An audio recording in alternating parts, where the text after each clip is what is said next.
Good evening. We begin tonight with breaking news out of South America. An operation so large, so unprecedented, it is already being described by U.S. officials as a turning point in the global war on drugs. Just before dawn, multiple elite units launched a coordinated strike in the heart of Venezuela's capital. This was not a warning. This was not a negotiation. This was a takedown. At 4:47 a.m. local time, a reinforced steel door, engineered to withstand explosives and military-grade attacks, was breached with surgical precision. Seconds later, the blast echoed beneath the presidential palace itself. What investigators discovered next would shock governments across the world. As Caracas slept under heavy fog, more than 400 federal and military operators moved in silence. FBI special units, DEA teams, U.S. Navy Special Operations Forces, Army intelligence, 6 high-value targets, 1 synchronized timeline. Officials say this was months of intelligence condensed into minutes of action. By 2:32 a.m., strike teams were already inside luxury residences, underground casinos, and shipping facilities long suspected to be fronts for money laundering. But this operation was never about one house or one warehouse. It was about something far bigger. Inside a fortified mansion tied to regime insiders, agents uncovered over 2 tons of cocaine, industrial packaging equipment, and millions in cash. At a port warehouse registered as an agricultural exporter, another team found 4 more tons, hidden behind crates labeled coffee. And then came the discovery that changed everything. At 4:02 a.m., Special Operations Forces inserted onto the roof of the presidential palace.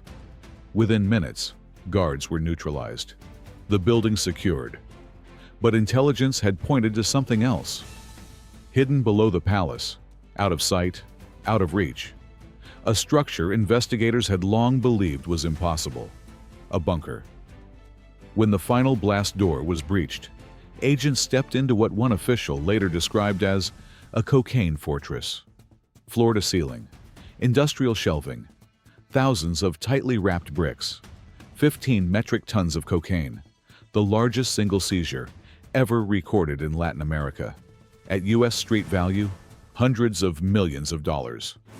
But officials stress, this wasn't just storage. Inside the bunker were packaging machines, chemical processing equipment, shipping ledgers, and security footage showing uniformed officials overseeing operations. This was not corruption on the margins. This was state-level coordination.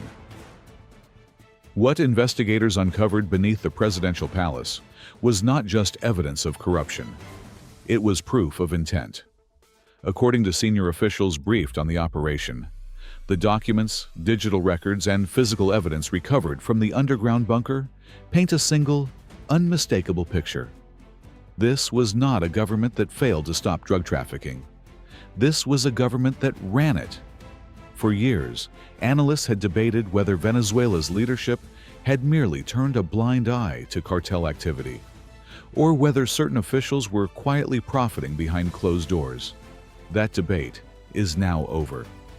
Because what was found in that bunker removes all ambiguity. Inside a secured chamber adjacent to the cocaine storage area, investigators discovered meticulously organized records, the kind of documentation never created by rogue actors operating on the fringes. There were printed authorization memos, shipping manifests bearing official seals handwritten, ledgers tracking tonnage, routes, and payments. Encrypted emails recovered from government-issued computers. Each piece alone would have raised serious questions. Together, they formed a complete operational blueprint. According to investigators, these materials show direct authorization from the highest levels of government, approving the movement, protection, and export of massive cocaine shipments. This was not a case of negligence. This was command-level decision-making, not negligence, not rogue actors. Officials stressed this point repeatedly. There was no breakdown in oversight. No lack of awareness.